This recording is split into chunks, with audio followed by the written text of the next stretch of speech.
I am telling us, as I remember the Osagie for Dr. Kwame Nkrumah, that now, as you turn in your grave, if you had been alive, you'd possibly be 107 years today. But your people, some of them, in their lack of wisdom, chose to remove you from power. I apologize on their behalf.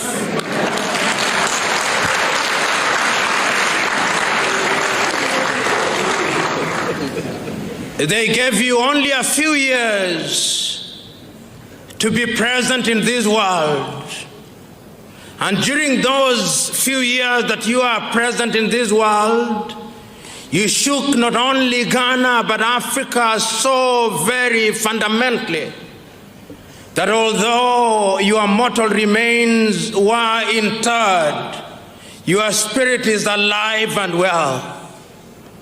And it's that spirit that occupies our minds and hearts today as we remind ourselves that the only way in which Africa will realize our potential is through the path of unity. I know as you lie in your grave, great Osagyefo, there is a sense in which, in a manner so completely invisible to us, you are turning uncomfortably and weeping uncontrollably because your continent is bleeding. It is bleeding in every corner. In our heart in the Congo, she bleeds. That country that is so rich is yet the poorest nation in Africa. But it does not stop bleeding only in the Congo. It also bleeds in our Horn in Somalia. That country which could be very rich is only famous for the wrong things. Men killing men for no reason. But it doesn't stop bleeding there. It is also bleeding in our armpit in Equatorial Guinea, that country that God gave so much oil.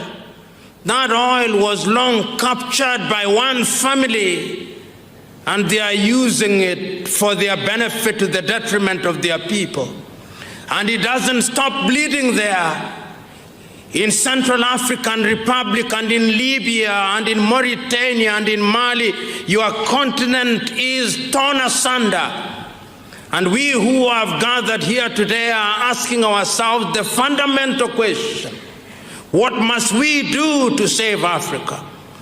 And that is why today, when we are looking at Africa and when we are remembering you on that 24th day of May in Addis Ababa, Ethiopia, we cannot help but remember how animated you are. We cannot help but remember that what you saw 50 years ago is turning out to be as evergreen as when you spoke them. You told us then that our unity was going to be our salvation from other civilization. Today, Africa is said to be rising. But the question we are asking, for whom is Africa rising? Today, the minerals in our belly are being exploited, Osagyef. The uranium in Niger is being taken away from France to France. The manganese in Ghana, in your own country, is being taken away. Even the cocoa which you must have consumed as a young man is taken away in the same manner that God made it to be converted into something in Switzerland. Your people have not learned to add value to it. They have an apology for a factory in Takoradi, but it does very little, Osagiefo.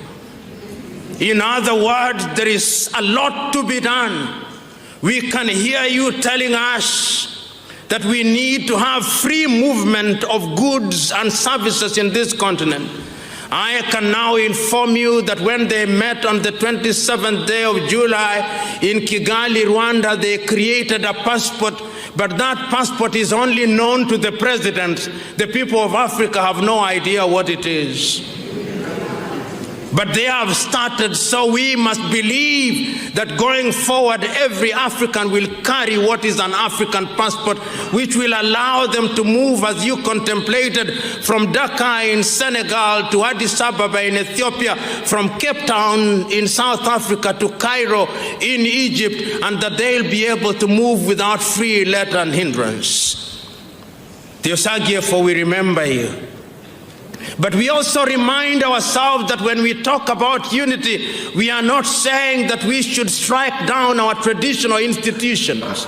We are simply saying that our traditional institution must be integrated in our modern scheme of doing things. And I must tell you that today here we are agreeing with Ali Mazrui that indeed what others think is the Tower of Babel can be a power of Babel, and that this continent can be united and our diversity would be a cultural and linguistic mosaic which would be our strength and the attraction to other parts of the world. Osagiefo, as I continue to speak to you in your grave, there is the tendency that I may speak until the cows come home. But what is the wisdom in doing that? You are so clear in 1963, that is your clarity that we must use to remind ourselves that Africa can rise. But as I posed a little early, for whom is it rising?